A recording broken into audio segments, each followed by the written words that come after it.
ఈ రోజున ఈ ఆగస్టు నెల అంటేనే వరదలతో మరి వర్షాలతో రైతాంగాన్ని భయభ్రాంతం చేసే పరిస్థితులు పరిణామాలు ఉన్న నెల ఇది. మరి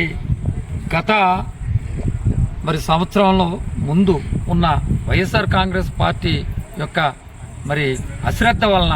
మరి అనాలోచిత పనుల వలన మరి కనీసం ఈ యొక్క సిరగారపల్లి అవుట్ఫాల్ స్లూయిస్కి కనీసం గ్రీజు కానీ కనీసం మరమ్మతులు చేయకపోవటం వలన కింద దిగువన ఉన్న నక్కల పక్కన ఉన్న పోడూరు మండలం, అదే రకంగా యలమంచిలి మండలం, ఆచంట మండలం మండలాలకు సంబంధించిన అనేక గ్రామాల్లో రైతుల యొక్క పంటలు సార్వాకి మరి నారుమళ్ళు, అదేవిధంగా క్షేత్ర పొలాల్లో ఉన్న పంట కూడా నష్టపోయిన పరిస్థితిని చవిచూడటం జరిగింది.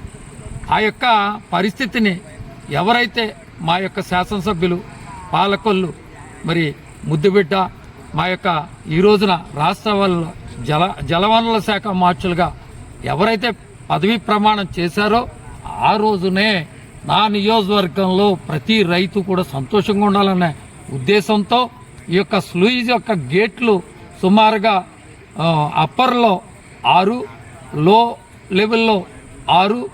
12 గేట్లు ఉంటాయి. ఈ 12 గేట్లలో దిగువనున్న 6 గేట్లు పూర్తిగా మరి తుప్పు పట్టి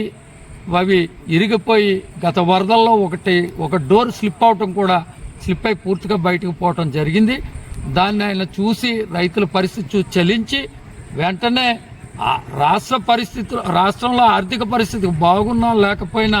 నా రైతాంగం అంతా బాగోవాలి, వారు ఎప్పుడు చిరునవ్వుతూ ఉండాలన్న ఆలోచనతో మరి ఈ యొక్క స్లూయిస్కి 50 లక్షల రూపాయలు సుమారుగా మరి వెంటనే ఎస్టిమేట్ ప్రకారంగా మంజూరు చేసి వెంటనే ఆ యొక్క 6 గేట్లు కిందనున్న లో లెవెల్లో ఉన్న 6 గేట్లని మరి తీసి మళ్ళీ కొత్త గేట్లు పెట్టడం, పైన ఉన్న 6 షట్లకి కూడా గ్రీజులు పెట్టించి మరమ్మతులు చేయటంలో ఈ రోజున వచ్చిన వరదలకు మళ్ళీ మరి వెనకనున్న 3 మండలాల్లోనూ గ్రామాల్లోనూ రైతులకి ఏ విధమైన వరద నీరు కూడా నక్కలా డ్రైన్లోకి వెళ్లకుండా వారు చేసిన ప్రయోజనం వలన ఈ నీరుని అరికట్టడం జరిగింది. దానితో కింద గ్రామాల్లో ఉన్న రైతాంగం అంతా కూడా చాలా సంతోషాన్ని వ్యక్తపరుస్తూ మీ డీసీ గారు, అదేవిధంగా యలమంచిలి నీటి సంఘ అధ్యక్షుడిగా ఉన్న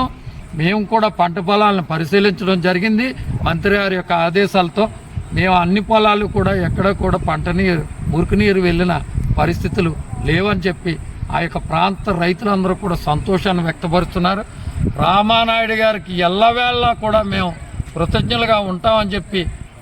ఆయనకి మా యొక్క ధన్యవాదాలు తెలియపరుచుకుంటామని వారి యొక్క సంతోషాన్ని వ్యక్తపరచడం జరిగింది.